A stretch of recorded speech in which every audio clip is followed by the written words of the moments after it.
Jaya Radha Madhava Kunja Bihari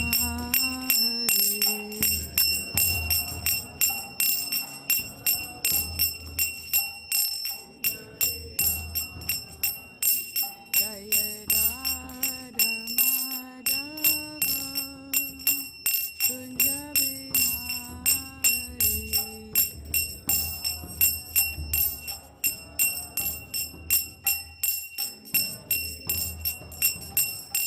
Jaya Gopi Janavallabha Girivaradari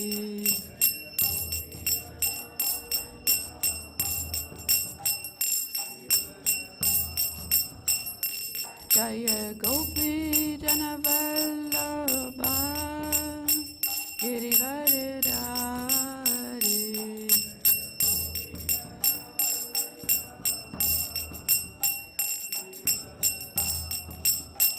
Yashodanandana Braja Janaranjana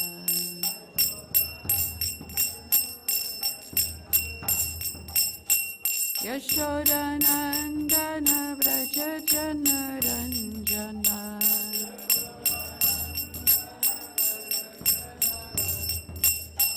Yamuna Tira Vanachari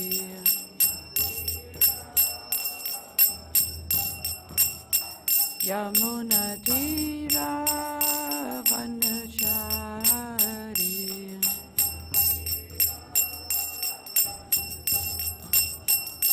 Jaya Radha Madhava Kunja Bihari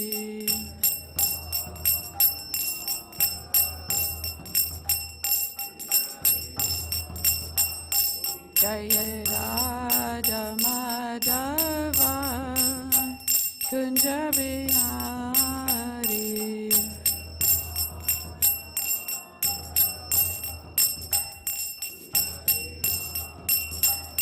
Jaya Gopi Janavallabha Girivaradari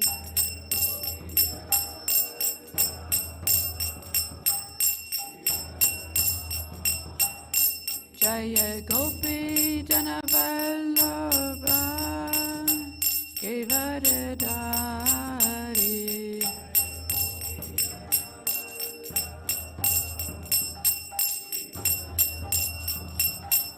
Yashodanandana Vraja Janaranjana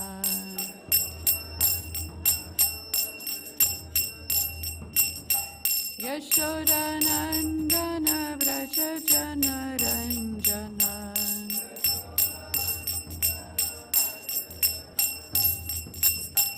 Yamuna Tira Vanachari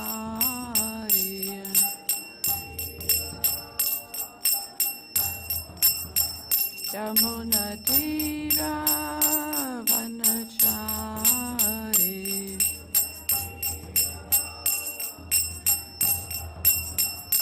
Jaya Radha Madhava Kunja Bihari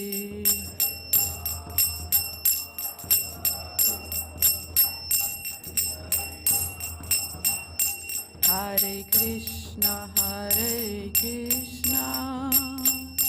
Krishna Krishna Hare Hare Hare Rama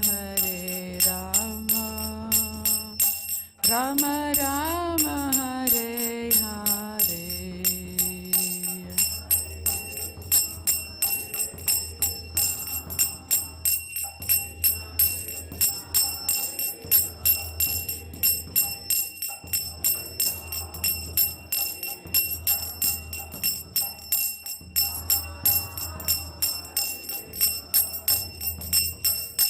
Hare Krishna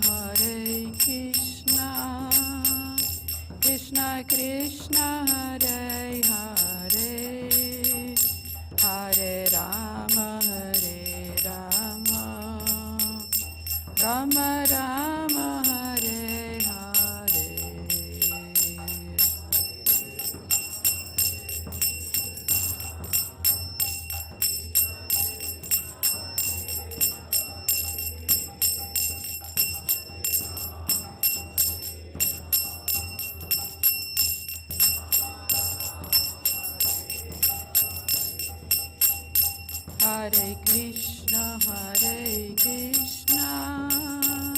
Krishna Krishna Hare Hare, Hare Rama Hare Rama, Rama Rama Hare Hare.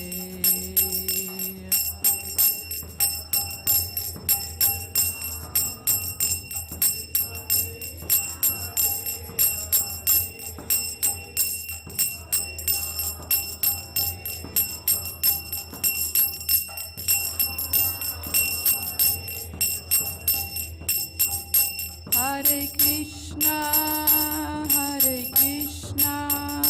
Krishna Krishna, Hare Hare, Hare Rama, Rama Rama, Hare Hare.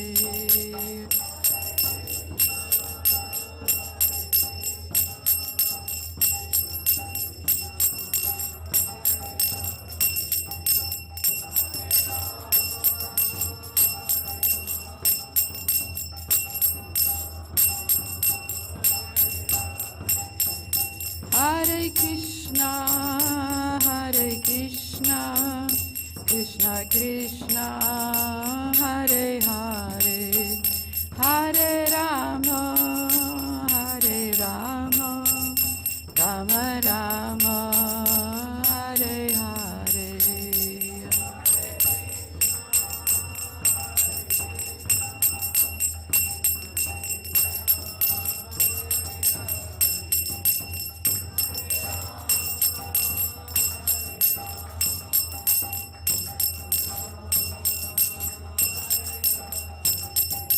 Jaya Prabhupada, Jaya Prabhupada, Jaya Prabhupada, Jaya Prabhupada.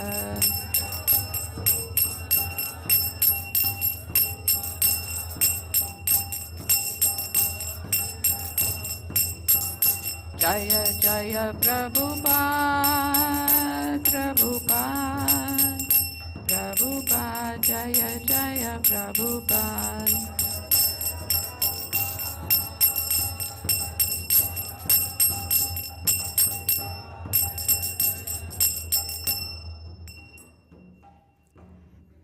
Om Vishnupad Paramahamsa Parivrajaka Ācārya Baladeva Sri Srimad His Divine Grace A.C. Bhaktivedanta Swami Srila Prabhupada Ki Jai. ISKCON BBT Founder Ācārya His Divine Grace Srila Prabhupada Ki Jai. Ananta Koti Vaishnava Vrinda Ki Jai. Nama Ācārya Srila Haridas Thakur Ki Jai. Prem se kaho Sri Krishna Chaitanya Prabhu Nityananda Shri Advaita Gadadha Srivasadi Gaura Bhakta Vrinda Ki Jai. Shri Sri Radha Krishna Gopa Gopinath Shama Kund Radha Kund Giri Govardhan Ki Jai. Braj Bhumi Vrindavan Dhama Ki Jai. Navadvip Mayapur Dhama Ki Jai. Jagannath Puri Dhama Ki Jai. Gangamaya Ki Jai. Yamunamaya Ki Jai. Bhakti Devi Ki Jai. Tulsi Maharani Ki Jai. Samaveta Bhakta Vrinda Ki Jai. Go Premanande Haribol. All glories to the assembled devotees, Hare Krishna. All glories to the assembled devotees, Hare Krishna. All glories to the assembled devotees, Hare Krishna. All glories to Shri Sri Guru and Shri Gauranga. All glories to Srila Prabhupada. Om Namo Bhagavate Vasudevaya. Om Namo Bhagavate Vasudevaya. Om Namo Bhagavate Vasudevaya. Hare Krishna, everybody. Thank you for joining the class today. Today we're speaking from Bhagavad Gita as it is, chapter number 8, Attaining the Supreme, and text number 26. Śukla-kṛṣṇe gatī yāty jagataḥ śāśvate ekayā anāvṛttim anyayāvartate punaḥ. Śukla-kṛṣṇe gatī yāty. Jagataḥ śāśvate mate. Ekayā yāty anāvṛttim. Anyayāvartate punaḥ. Śukla-kṛṣṇe gatī yāty. Jagataḥ śāśvate mate. Ekayā yāty anāvṛttim. Anyayāvartate punaḥ.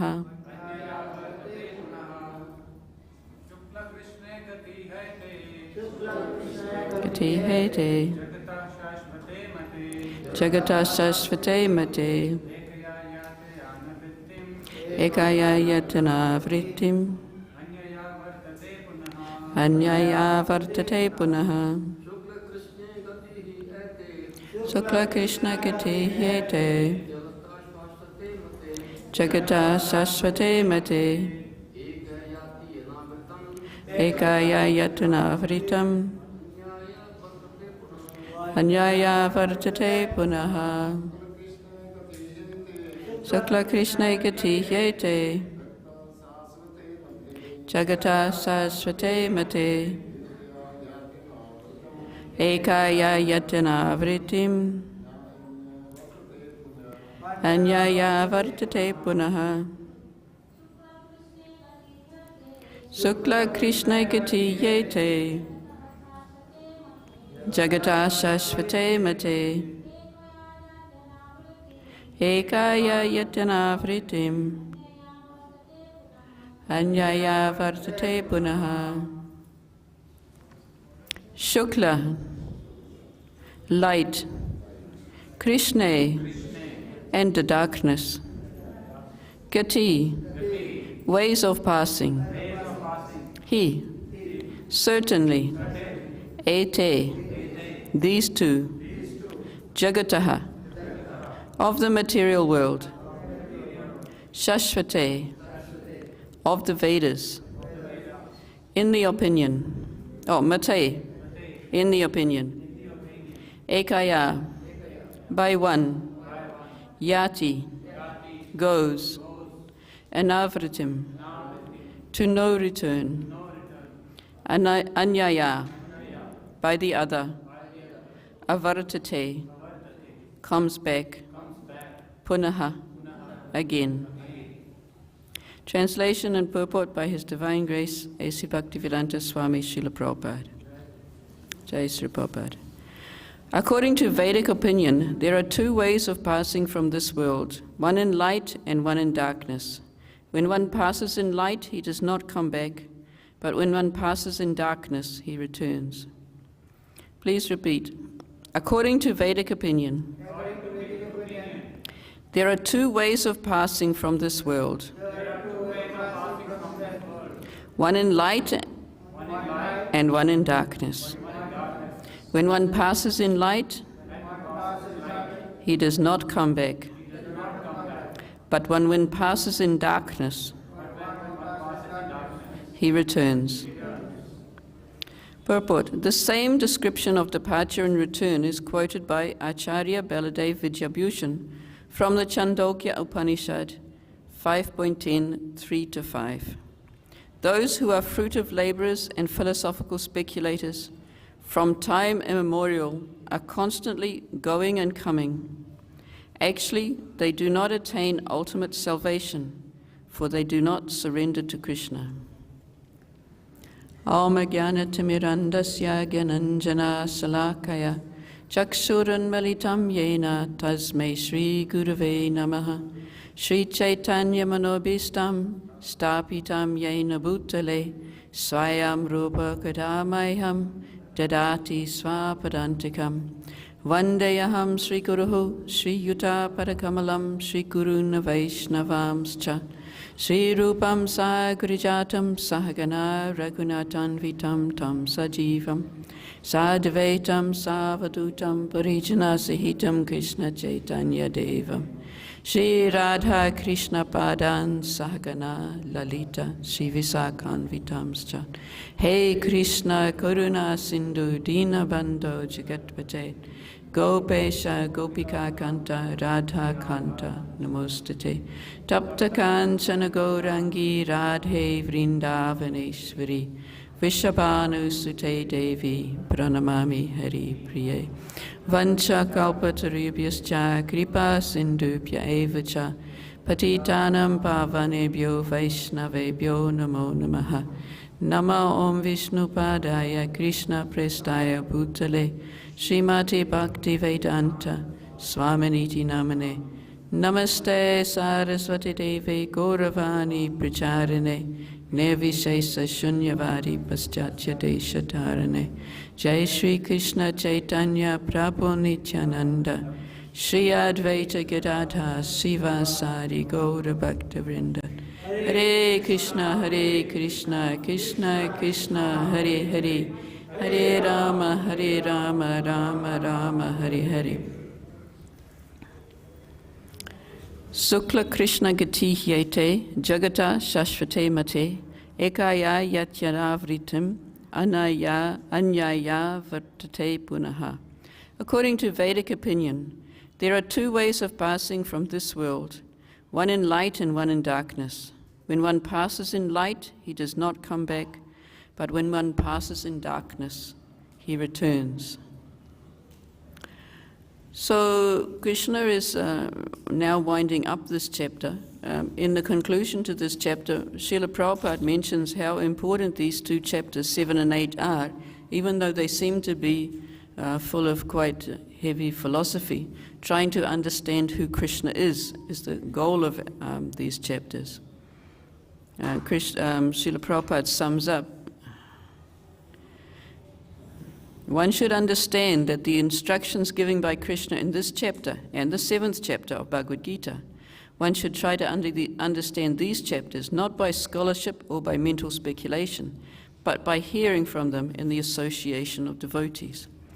So here in this section of the Bhagavad Gita, Prabhupada hasn't spent much time on describing these two methods, passing in the light and passing in the darkness, because he doesn't want us to be worried about it. He doesn't want us to waste our time. I gave class 2 or 3 weeks ago, and Prabhupada mentioned in the class he gave on those verses that the perfect yogi can leave his body whenever he likes. The perfect yogi can reach any destination he likes, but if his destination is not the spiritual world, he's simply wasting his time. He's wasting so much of his time, having built up so much of yogic power to leave his body. And by taking up the process of yoga, one also gets the danger of getting distracted by the yogic cities on the way. So we might lose the goal of liberation. Now here in the verse, Kṛṣṇa has said, when one passes in light, he does not come back. But Prabhupada in his purport, short purport though it is, he says actually they do not attain ultimate salvation because they do not surrender to Kṛṣṇa.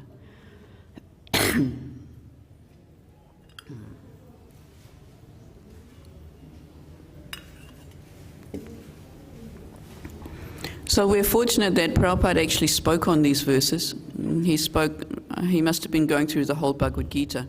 And he spoke on several verses at a time back in 1966.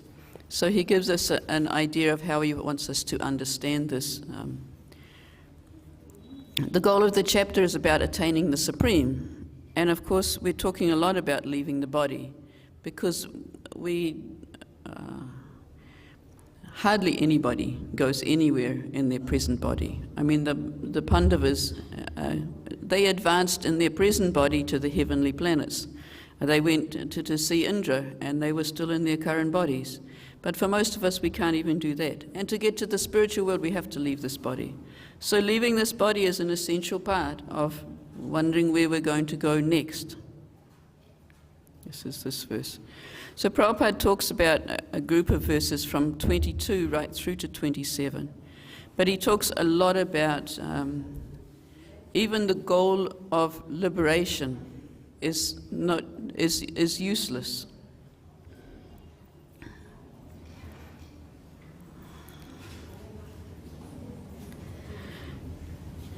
He talks about the difference between the spiritual and the material sky. He says in the spiritual sky, in every planet in the spiritual sky, there is a leader, but they're not envious like they are in the material world. In the material world, every country also has a leader. He was talking it obviously a long time ago. He says in your country, the leader is President Johnson. But an election will come and some rivals will come and he will get kicked out. But in the spiritual world, there is no rivals. The Supreme Lord is the Supreme Lord always.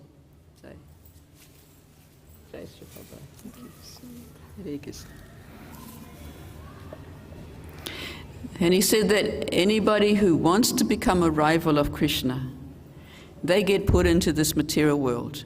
And he describes the material world, this is like the prison house. He says the prison is part of the city, but it's blocked off from the rest of the city. He said in the same way, this material world is part of the entire cosmic creation, the entire creation, but it's like a cloud in the spiritual sky. So in the spiritual world there are no rivals, and if anyone wants to rival Kṛṣṇa, they get put into the material world. From the material world they can aspire, as we've been talking in this verse, the path of the dark night, the dark path leads you to the moon, to the heavenly planets, where you can drink somaras, you can live for 10,000 years, which is the lifespan of the demigods. You can enjoy yourself, but ultimately you have to come back again. And the light path is aspiring for liberation. So Prabhupada goes on in his class to describe this liberation. He talks about the 5 kinds of liberation: Sayujya, Sarupya, Sailokya, Sashti, and Samipya. So Sayujya Mukti is the goal of the impersonalists. They want to merge into the Supreme. He says if you like, you can do that, but it's not a very nice goal. But most of the others actually want to serve the Lord in some form, even though they're after a form of liberation.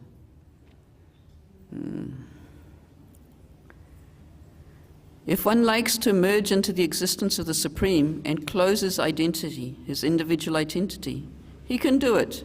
You can lose your identity. But that merging is risky. We have several times discussed this. If you go into the spiritual platform, there are other types of liberation. You can have Sarupya, a body exactly like God. Sailokya, live in the same planet. Sashti means you can have similar opulence as the God has. And Samipya means you always have God's association. These are different kinds of liberation. And of the 5 kinds, Sayujya Mukti is not accepted at all by the Vaishnavas. Because a Vaishnava wants to worship Vishnu. And if you merge into the Supreme, you lose your identity, you cannot perform worship. You're no longer aware of anything else. You just lose your identity completely. Prabhupada goes on to explain how this losing identity is like before you were sick and now you're no longer sick, so you think you're happy.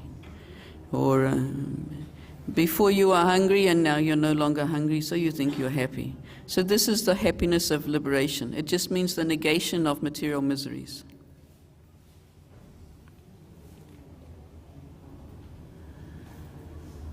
Okay. And talking about these verses,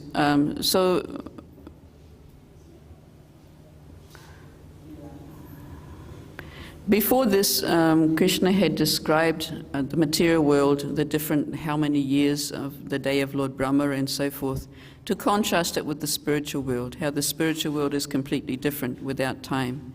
And he goes here to say that this passing in the light or in the darkness is to do with the sun's movement.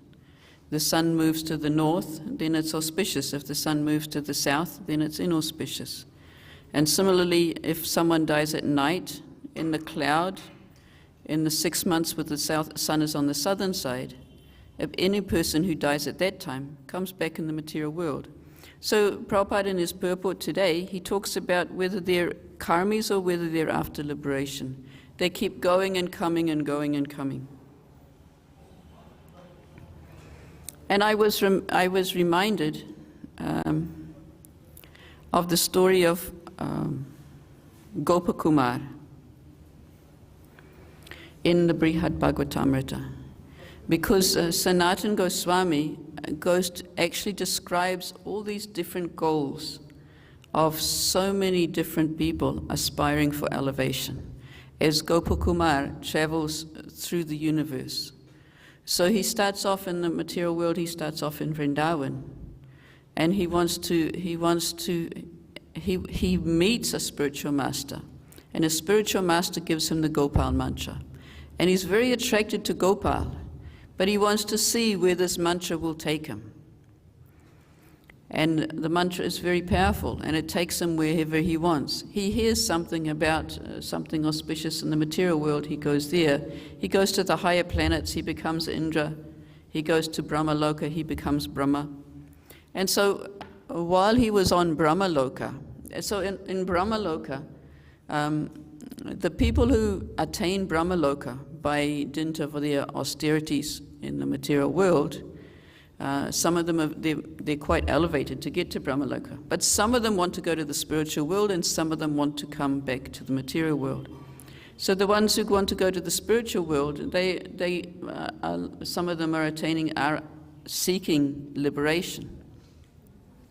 So while Gopakumar is on Brahmaloka, by some chance he gets to become Brahma. And but then he hears the sadhus who are actually personified Vedas. He hears the personified Vedas glorifying somebody who's got liberation. And he's just a cowherd boy from Vrindavan, he's never heard of liberation. So he says, liberation, that sounds interesting, how do I get that? And so he asks this question of these personified Vedas. And it starts a big discussion amongst these personified Vedas, because there are different types of Vedas for different purposes. Some of the Shrutis and Smritis are designed to promote according to someone's modes of goodness, modes of nature. So if someone is in the mode of ignorance, there are Vedas which cater to them and give them a way of elevation. If someone's in the mode of passion, there are other Vedas who cater to them and give them a way of liberation. Like when animal sacrifice is prescribed in the Vedas, it's only to give elevation to the people who are going to eat meat anyway. Jiva Goswami explains that factually it's a sinful activity, but it's described in the Vedas, so it can't be called a sinful activity for those people for who it belongs. Sorry.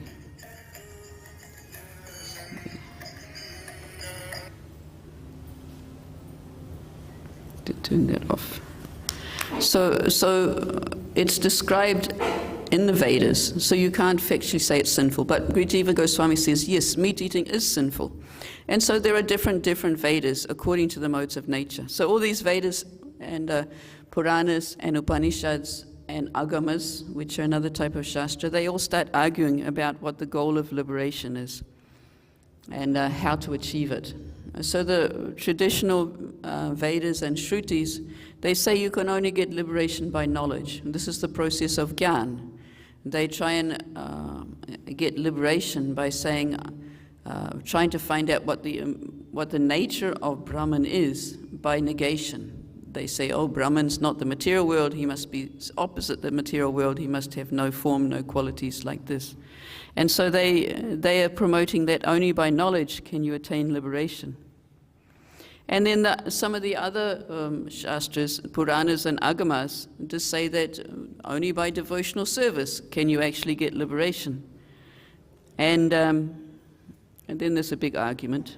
And after the argument, Gopakumar goes to these Agamas because he likes these Agamas, because he's attracted to he's attracted to his Gopal deity. So he doesn't really want to have an impersonal liberation. So he goes to these Agamas and he asks them to describe the process of liberation. And they say, well, actually, when liberation is described by the Vaishnavas, it's only described to try and attract people who would otherwise be in the material world. Actually, liberation is never recommended by the Vaishnavas because the goal is never going to be satisfying until we worship the Supreme Lord. Now, Gopakumar, he's still attracted to this idea of liberation, but he's on Brahmaloka, and every resident of Brahmaloka has to stay there until the end of Brahma's life, and then there's a big devastation, and then they either go up or down according to their desires. So then these agamas say to Gopakumar, well, if you don't want to stay here that long, what you should do is you should go back to Vrindavan, you should chant your mantra, and you'll meet your guru again, and you'll be able to get out of this material world. So Gopakumar does that. He comes back to Vrindavan, he meets his spiritual master, he chants his mantra very sincerely again, and then he goes through a journey through the coverings of the universe. There are the 8 coverings of the universe, and he goes, each one from earth, water, fire, air, ether, mind, intelligence, and ego. Each layer of the universe gets successively 10 times thicker and 10 times thicker. But as he's going through these layers of the universe, there are all sorts of things to tempt him. There are deities in these layers of the universe. In the first one, in earth, he meets Bhumi and Lord Varaha. And then into water, he meets Matsya as the deity, predominating deity. And so on, he goes through the different deities. And each one he's attracted to, and there are so many things to attract him. And he thinks about staying there and enjoying. In some places, he goes for a wander around to have a look. But ultimately, because he's sincerely chanting his Gopal mantra, he knows that what's there is not sufficient for him. So he keeps going. And then when he gets beyond the last layer of the material universe, he comes into this bright effulgence. The last layer of the universe was the ego, and he was very attracted to that layer. He stayed there for quite some time. And he was attracted by the promises that were given by Prakriti, who's Maya herself. But he gets out into the light of the next layer, and he's attracted there, and it's so wonderful because it seems so dazzling and so bright and so nice. And so he's thinking there, that's a very nice place to be. And he's wondering who the Lord of this place is. And he meets the Lord of this Brahmajyoti, who sometimes seems to be impersonal and just bright light, and sometimes seems to be personal. But he's a little bit scared of being dragged into him when he's impersonal and being absorbed by him. So he's not quite sure about this place. And while he's there, he meets Lord Shiva. He doesn't know who Shiva is. Shiva comes riding on his bull, and he thinks, who's this guy coming riding on a bull, and who are these people following him? And Lord Shiva comes and stops for a while and talks to him. And then the Kumaras come on their way. They've just been to see Lord Vishnu, and they come on their way, heading back to Brahmaloka, where they live permanently. And he's very attracted by the Kumaras, and he says, oh, I wonder if I could serve them and be like them. And then Lord Shiva sends one of his assistants to talk to him, I think Ganesh, to talk to him and explain to him who these Kumaras are and why they're engaged in devotional service. And Lord Shiva says, why don't you stay here for some time? I need some association. Because Lord Shiva's job is to take these people who are attracted by liberation and make sure if they've got personal desires, even for liberation, that they actually don't get into the spiritual world. Now, like the Lord of this place sometimes appears to be personal and sometimes impersonal, it's described by Sanatana Goswami in his commentary that even this place, which is called Mahakal, you'll see on the cars in the street here that there's some people like this Mahakal. So this Mahakal is a place where there's bright light, and it's a place where the impersonalists are attracted to. But Lord Shiva is there to make sure they don't go any further unless their desires become purified. But Lord Shiva has always got the association of these impersonalists, and he really wants a Vaishnava's association. So he's trying to say to Gopakumar, oh, won't you please stay a bit longer here? Won't you please stay with me and give me some association? But Gopakumar, by the strength of chanting his mantra, knows there's something more. So he says, Lord Shiva, I really want to go. And the story of Gopakumar goes more and more. He goes gradually and gradually up through the universe. From Shiva Loka, he goes up into the Vaikuntha planets. He spends time with Lord Narayan, and he's very happy with Lord Narayan, but it's not quite like being a cowherd boy. And he goes to Ayodhya, spends time with Lord Ram. He goes to Mathura, he spends time with Kṛṣṇa in Mathura. And even in Mathura, he's not quite happy. So in the end, he has to come back to Goloka, he come back to Vrindavan again, and then get to Goloka Vrindavan. Because that's his goal, his worshipful deity. But it's not just a nice story, there's some powerful things to learn from that story. And we'll learn more in the verse tomorrow about, Kṛṣṇa says in the verse tomorrow, although the devotees know these two paths, O Arjuna, they are never bewildered, therefore be always fixed in devotion. Because by the strength of the mantra, and Prabhupada in his class is talking about by the strength of chanting Hare Krishna Maha Mantra. So by the strength of taking up this chanting of the Hare Krishna Maha Mantra, we'll be protected and we won't have to worry about living in the light or in the darkness. Now,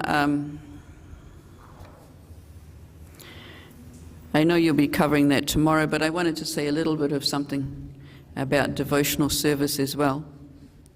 So earlier in the chapter, Kṛṣṇa had said, Anta kale cha mameva smaran mukva kalevaram ya prayati samadbhavam. I forget the rest of it. Let me find the verse.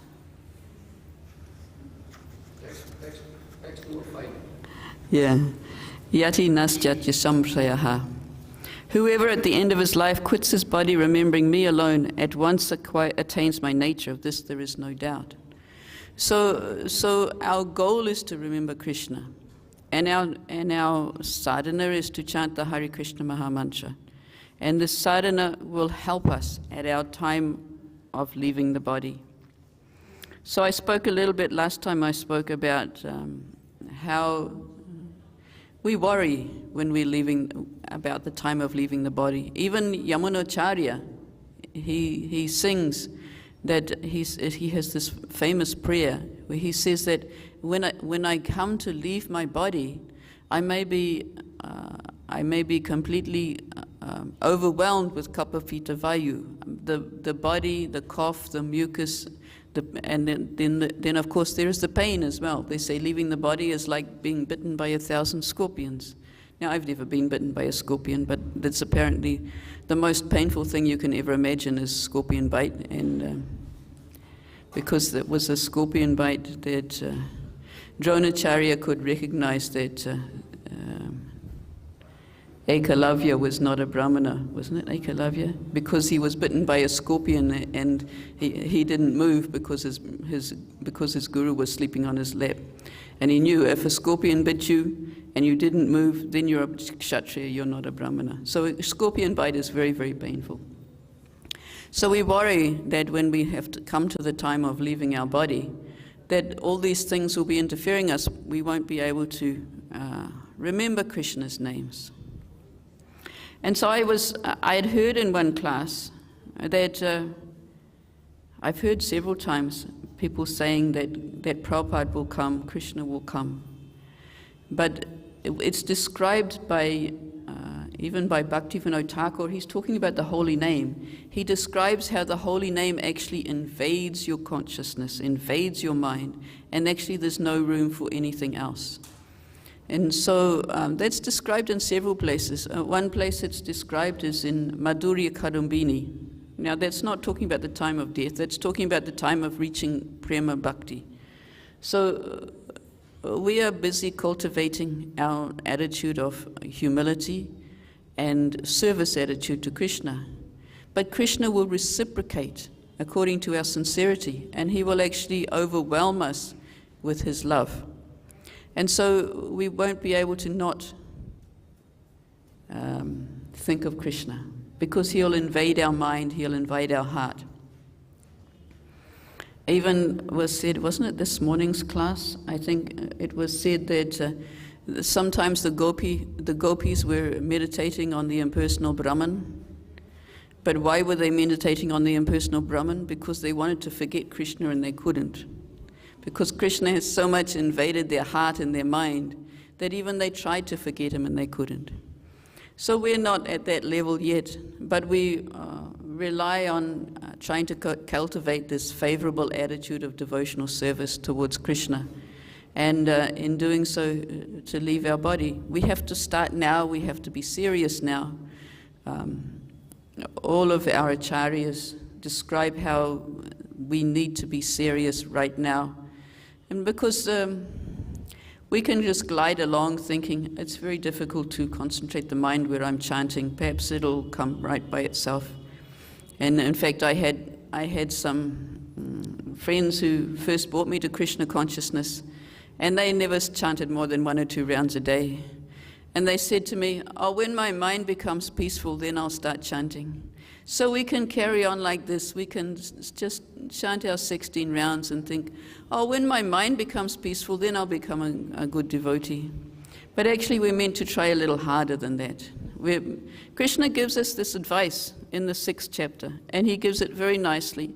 And he's not chastising us. He's not giving us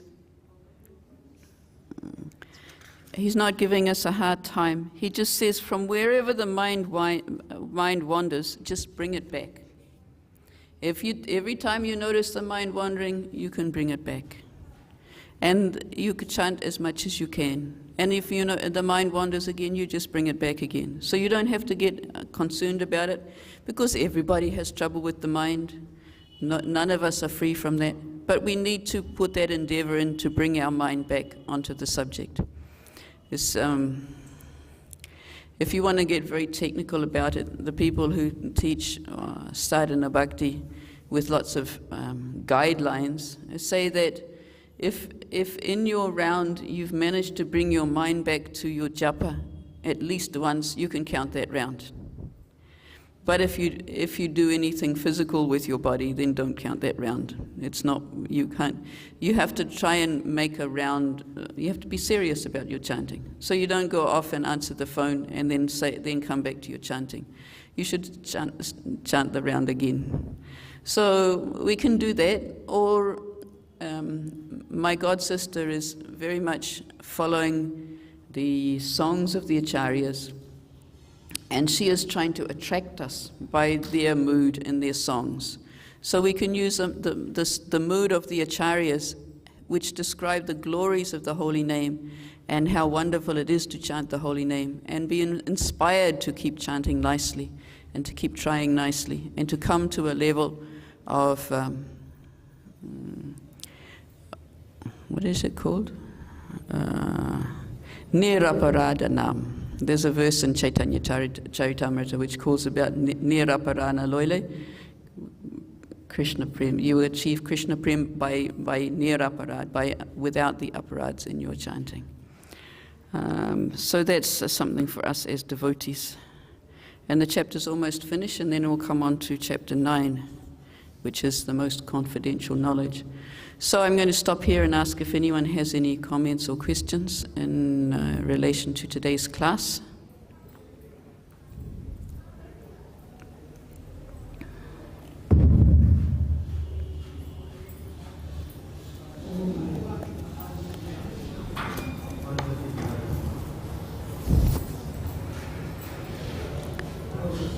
No questions. Okay, that's fine.